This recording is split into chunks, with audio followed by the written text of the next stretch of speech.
Hey everyone, and welcome to this explainer.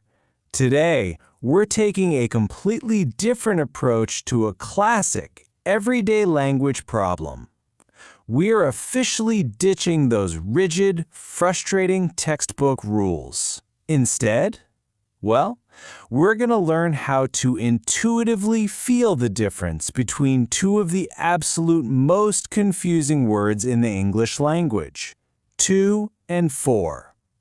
If you have ever found yourself stumbling over these two tiny words, trust me, you are in the exact right place.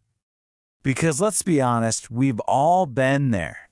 Picture this. You're in the middle of a fantastic conversation. Your confidence is high, the words are just flowing, and suddenly, bam, you hit a wall. It's that universal, panic-inducing brain freeze moment. You just stop mid-sentence, desperately trying to mentally choose the right preposition. Do I say I made this to you or for you? Am I waiting to you or for you? And by the time you actually figure it out, the conversation has completely moved on. I really want to validate that frustration right now. There's a quote from our source material that just hits the nail on the head. Your mouth wants to speak, but your brain says, wait, to or for? It is a perfectly natural roadblock. And honestly, what's amazing is that even advanced learners, and heck, even native-speaking teachers experience this. There is this great little anecdote in our sources about an English teacher literally freezing up, standing in the kitchen with a kettle in hand, suddenly second-guessing whether to use to or for. It happens to absolutely everyone. But today we're going to fix it. All right, let's jump right into part one, the feeling of to.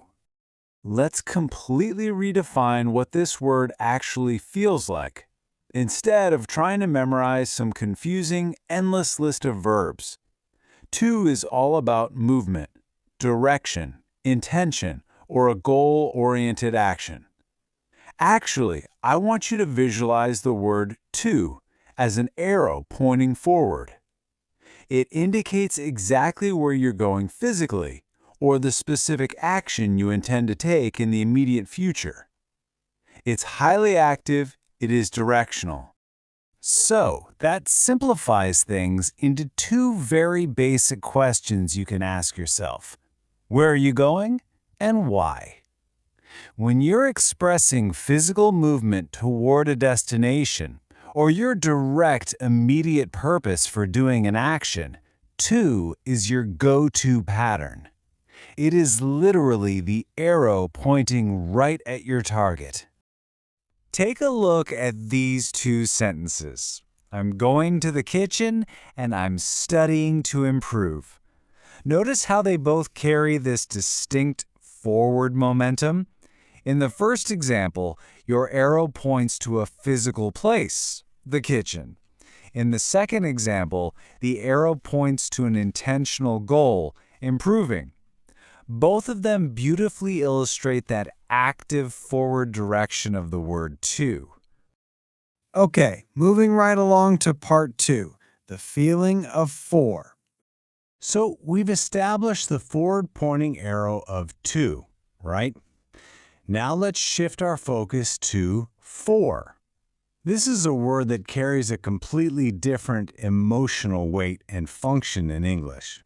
While to is all about the action or the direction, for shines a bright spotlight on the receiver. It's about benefit, emotional support, motivation. For tells us who gets the benefit of the action, or it reveals the much deeper underlying reason behind why something happens in the first place. The absolutely crucial point here is this. If you find yourself asking who gets the reward, who is receiving the gift or the help, or what the deep underlying motivation is, you want to use for. You're no longer pointing an arrow. It's more like you're wrapping your arms around the reason or the person. And this brilliantly illustrates the difference. Let's compare these to our previous examples. I made coffee for you. I'm learning for my future. The emotional focus here is entirely on the receiver. The person getting that nice warm cup of coffee is you. So the coffee is for you.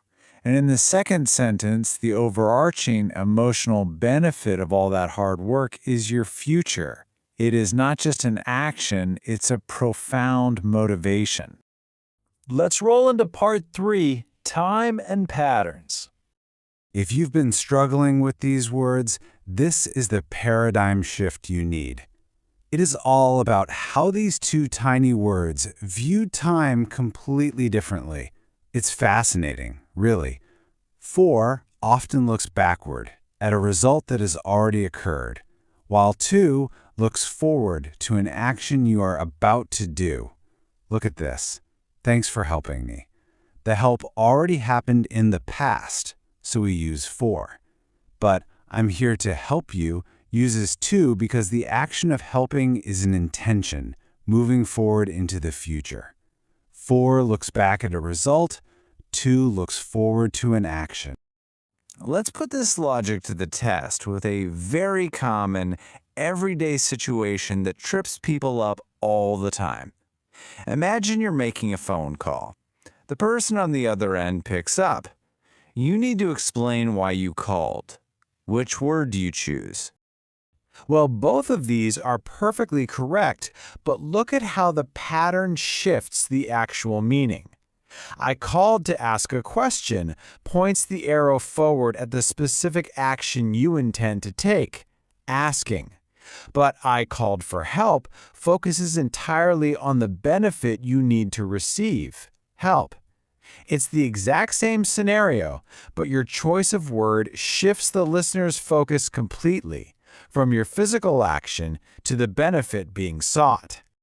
Which brings us to a massively important quote from our source material. English doesn't work well with word-for-word translation. It works better with feelings and patterns. Translating directly from your native language is frankly dangerous because different languages assign totally different rules to prepositions. Instead of mentally pulling out a dictionary every time you speak, you really must learn to trust the emotional logic and the natural patterns of English. So, let's move into part 4, patterns in daily life. Let's dive into how this emotional, pattern-based logic naturally builds your everyday routines. When you finally stop fighting the grammar and just start feeling the rhythm of the language, you'll realize these patterns are literally everywhere. Take a typical morning routine. Step 1, I wake up early. 2, exercise. That's the forward-looking intention. Step 2, I exercise for my health. That is the deeper motivation and benefit. See? In just 2 sentences, you effortlessly use to for the active goal and for the underlying emotional reason. It just flows logically. And the exact same beautiful pattern repeats at night. Step 1, I turn off my phone to sleep better. There's our action arrow pointing forward. Step 2, I do it for my mental health. And there's the overarching benefit. Once you see this action followed by benefit pattern, I promise you, you are going to start noticing it everywhere in spoken English. This pattern even applies to our feelings. Notice the comparison here. I'm happy for you shows emotional support directed at someone else's benefit. I mean, you wouldn't say I'm happy to you, right? But I want to talk to you uses to because you are simply directing the physical action of your speech right at them. Once again, it's benefit versus direction. Let's wrap things up with part 5, connection over perfection. Let's address the elephant in the room here, the root cause of all this preposition panic. And the real reason for that mid-sentence brain freeze we talked about earlier is just the fear of making mistakes. Look at this powerful takeaway from our sources. Perfect English often stops them from speaking. Chasing grammatical perfection is exactly what causes that paralyzing freeze. When you're frantically searching a mental textbook for the right rule, you entirely lose the connection with the human being standing right in front of you. The reality is, native speakers aren't pausing to run through grammar checklists. They just feel the patterns through years of exposure. And children? They learn languages entirely by making mistakes. Fear stops your learning journey far faster than an error ever could. The honest truth is that communication, just getting your idea across, is the only real measure of success. You speak English for communication, not for exams. Think about it for a second. If you accidentally say, "I did this to you," instead of, "I did this for you," people are still going to understand your intent based on the context. They aren't grading you out there in the real world. If the other person understands you, you've succeeded.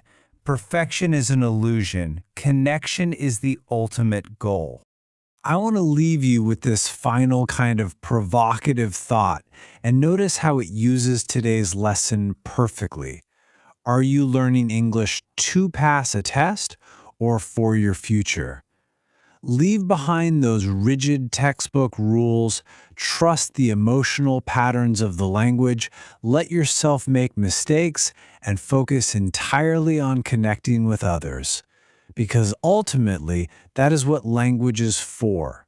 Thanks so much for joining me on this explainer, and I will catch you on the next one.